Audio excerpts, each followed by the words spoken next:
Late 19th century Europe was a buzzing landscape of rapid industrialization, urbanization, and social upheaval.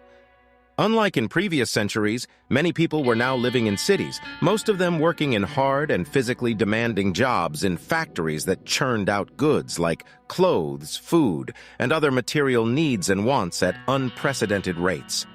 People's lives were also changing at unprecedented rates, with wealth disparities widening. Art, like always, was mirroring these dramatic shifts. Around the 1880s, Impressionists were dissatisfied with the traditional approach to art, which focused on realistic representations and idealized scenes. Instead, they were drawn to capturing the fleeting moments of modern life and the effects of light on their subjects.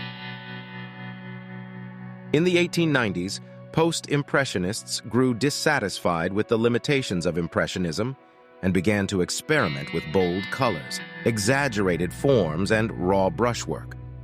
They wanted their art to evoke strong emotions and personal experiences rather than merely imitating the external world. Two of them formed the building blocks for the next major art movement. Edvard Munch was born in Loten, Norway, in 1863. He grew up in a family that faced tragedy early on, with the untimely death of his mother from tuberculosis when he was just 5 years old. This profound loss had a profound and lasting impact on young Edvard and shaped his art later in life. Munch spent much of his career in Oslo, Norway, then called Christiania, where he was exposed to various artistic influences, including Impressionism and Symbolism. But Edvard Munch was no stranger to controversy. His unconventional approach to art and his willingness to explore the darker aspects of life challenged the norms of his time, making him a polarizing figure in the art world. In 1893, Munch painted his most iconic and famous painting, The Scream. The Scream perfectly exemplifies the core themes of his art: existential angst, isolation, and the raw emotions that lurk beneath the surface of human existence. The distorted and tormented figure against the eerie, swirling background made for an unforgettable painting. Munch used bold lines, stark colors, and symbolic imagery to communicate the intense anxiety and existential dread experienced by the modern individual in the industrialized modern world. The second post-impressionist painter is Vincent van Gogh, a Dutch painter born in 1853 in the Netherlands. His life was as tumultuous as his art, with personal struggles and mental health issues shadowing his brilliance. But his undeniable passion and unique artistic approach have left an indelible mark on the history of art. One of Vincent van Gogh's most celebrated masterpieces is The Starry Night. Painted in 1889 during his time at the Saint-Paul-de-Moselle Asylum in France, it epitomizes his distinctive style and encapsulates his emotional connection with nature. Wheatfield with Cypresses saw Van Gogh convey a sense of energy and movement in the landscape through bold brushwork and an intense color palette. These paintings not only celebrated nature but also revealed the emotional depth of Van Gogh's experiences. Edvard Munch and Vincent van Gogh's works ultimately gave rise to Expressionism at the turn of the century. Expressionism was born as a reaction against the stifling rigidity of academic art. It was all about expressing emotion, inner experiences, and the raw human spirit in a way that had never been seen before in the art world. Artists sought to convey their feelings, anxieties, and perceptions through bold and exaggerated forms, vivid colors, and intense brushstrokes. The goal was not to depict reality as it appeared, but to capture reality as the artist experienced it. Both artists used striking colors, bold forms, and swirling compositions to convey both their personal traumas and what they interpreted to be the troubling anxieties of the modern world. This mindset, when it came to art, struck a particular chord with artists in the burgeoning German Empire. In 1905, a group of rebellious young artists came together in the city of Dresden with the shared goal of creating art that defied convention and expressed the raw emotions of Expressionism. Die Brücke, or The Bridge in English, sought to bridge the gap between the traditional art world and a new expressive vision of the modern world. Die Brücke artists, notably Ernst Ludwig Kirchner, Erich Heckel, and Carl Schmidt-Rottluff, often depicted the gritty realities of urban life and the human psyche, especially in the rapidly industrializing German cities. They sought to convey a sense of anxiety, alienation, and the unsettling changes occurring in society during that time. They often used a combination of angular lines, bold brushstrokes, and exaggerated forms to create a visually jarring effect, reflecting the fractured and tumultuous nature of their subjects. They embraced a so-called primitive approach to art, often using African masks and designs as a source of inspiration, as a way to reject the stifling Western conventions of the past. Another distinctive aspect of Die Brücke was their focus on woodcuts and printmaking. They believed that these techniques could make art more accessible to the general public and democratize creativity. They produced stunning woodblock prints that showcased their experimental visual language and reached a wider audience. However, this vibrant artistic group faced its challenges. As World War I loomed, the group's cohesion started to crumble. Volatile relations between the individual artists led to the group's disbandment in 1913. Another group called Der Blaue Reiter, or the Blue Rider in English, also contributed to the success of German Expressionism. Der Blaue Reiter was founded in 1911 in Munich by two artistic pioneers, Wassily Kandinsky and Franz Marc. Their goal was to explore the potential of abstract art and transcend the limitations of representational forms. Wassily Kandinsky, a Russian artist, believed that colors and shapes could evoke emotions and spiritual experiences, and he aimed to express the inner world of the artist through his paintings. On the other hand, Franz Marc, a German painter, was deeply connected to nature and animals. He saw them as pure spiritual beings and often portrayed them in vibrant, symbolic colors to evoke emotions and convey deeper meanings. The artists of Der Blaue Reiter sought to establish a new artistic language that went beyond mere representation. Much like Die Brücke, they believed that art should serve as a bridge between the physical and the spiritual, and that it should have a profound impact on society. Kandinsky further solidified these ideas in his influential book On the Spiritual in Art, published in 1912. In this treatise, he explored the connection between colors, shapes, and human emotions, paving the way for the abstract art movement. Unfortunately, the idyllic harmony of Der Blaue Reiter died in the trenches. Franz Marc and another member, August Macke, were killed at the front line in 1916. Wassily Kandinsky and two other members, Paul Klee and Alexei von Jawlensky, formed a successor group called Die Blaue Vier, or the Blue Four in English, in the year 1922. Die Blaue Vier failed to gain the same recognition that Der Blaue Reiter had, and eventually fizzled out with the rise of Nazism in Germany after 1933. Outside of painting, Expressionism's ideals also quickly spread to literature, where authors sought to channel these emotions and anxieties into the written word. Expressionist writers used their writing to delve deep into the psyche, often portraying dark and distorted worlds that mirrored the turbulent times they lived in. Georg Trakl, an Austrian poet, unleashed haunting, introspective verses that explored themes of despair, isolation, and the dark side of human existence. His poetry delved deep into the human psyche and gave a voice to the internal struggles of the individual. Trakl would be enlisted as a medical officer in Galicia with the outbreak of World War I.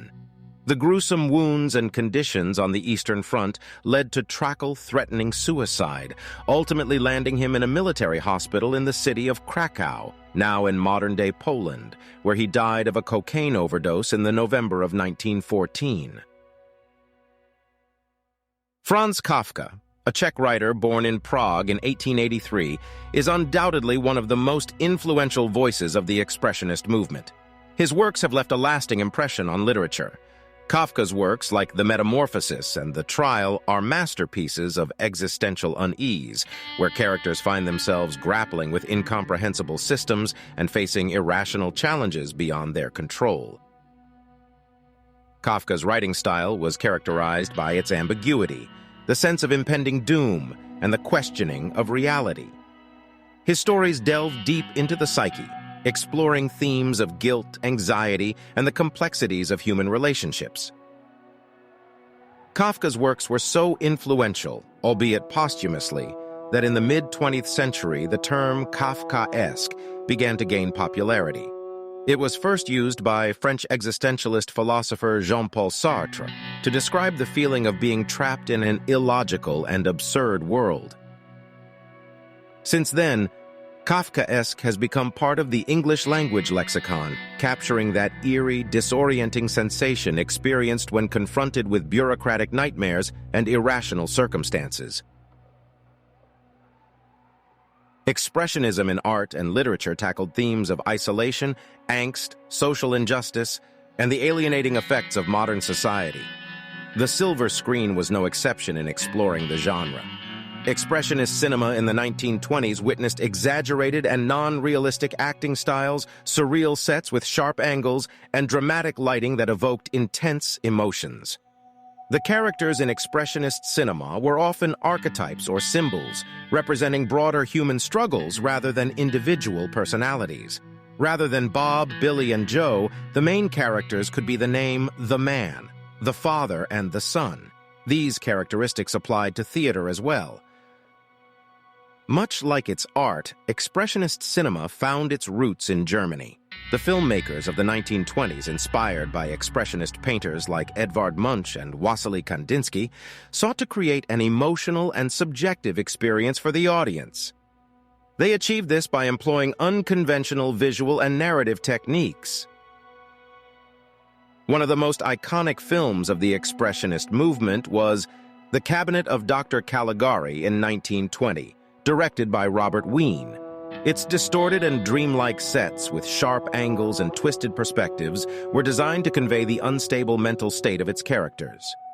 This style of set design became a hallmark of Expressionist cinema, reflecting the inner turmoil and anxieties of the characters.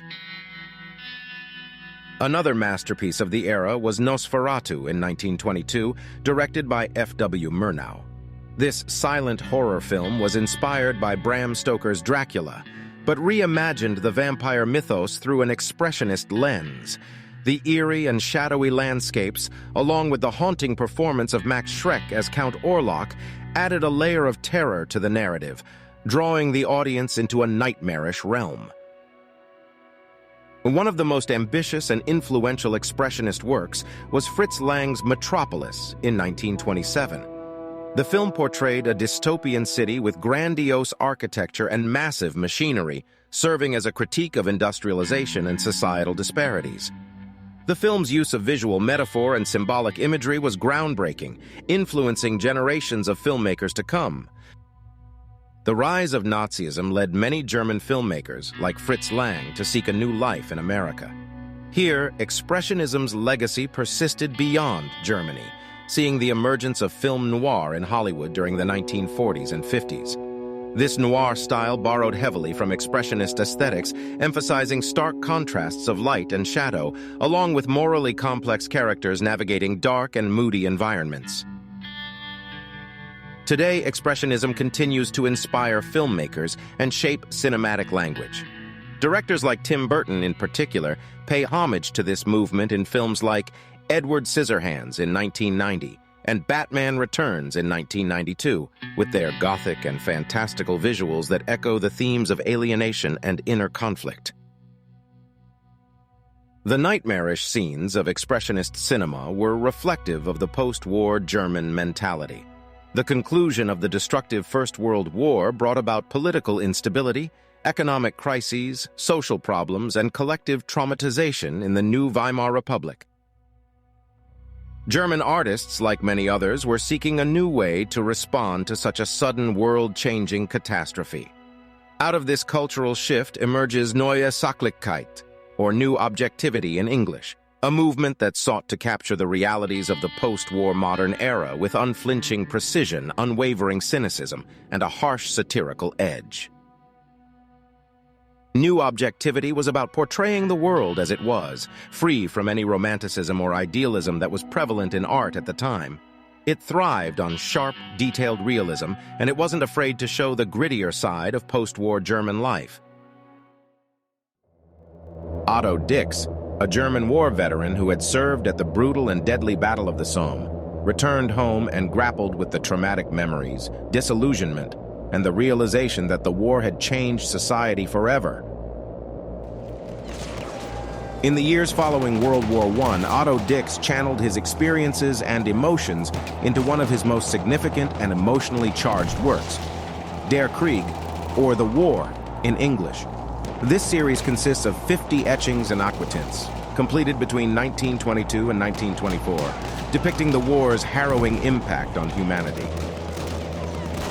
The engravings in Der Krieg are nothing short of haunting. Dix's sharp and meticulous lines capture the raw emotions of despair, fear, and loss experienced by soldiers and civilians alike during the war. The series delves into various themes such as the dehumanization of soldiers, the devastation of landscapes, and the psychological toll of warfare. Otto Dix's approach to Der Krieg subverted traditional war art, which often glorified battles and heroes. Instead, he presented a stark and unflinching portrayal of the true cost of war.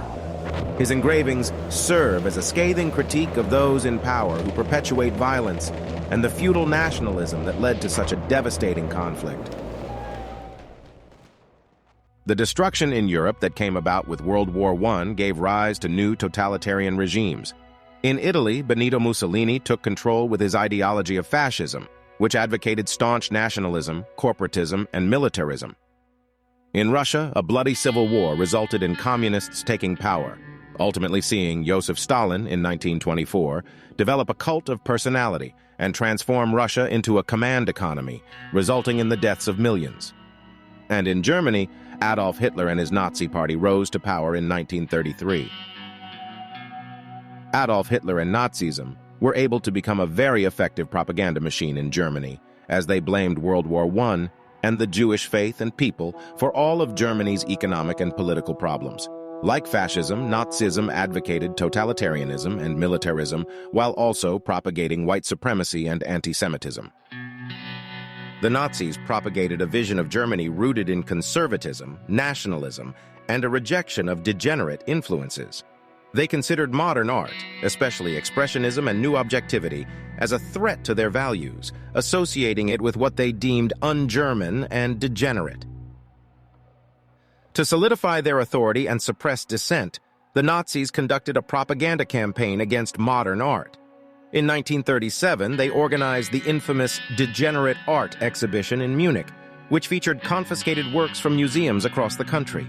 The exhibition aimed to ridicule and vilified modern art movements and their creators, presenting them as chaotic, offensive, and alien to supposedly traditional German values. Over 1,000 artworks were exhibited, including those by Expressionists, New Objectivity artists, Dadaists, Surrealists, and others who challenged conventional aesthetics. The display was carefully curated to mock and undermine the artists' intentions and to manipulate public opinion against these avant-garde movements. The Degenerate Art exhibition was a grotesque spectacle designed to stigmatize and marginalize artists who dared to question the status quo. Tragically, it contributed to the broader campaign of oppression and persecution that followed in Nazi Germany. Many of the artists whose works were labeled degenerate faced discrimination, exile, and, in some cases, even death. Despite this repression, many artists persisted in creating art in secret or found refuge in other countries. The legacy of Expressionism lived on regardless, resulting in new offshoots like Abstract Expressionism in the 1950s and Neo-Expressionism in the 1980s,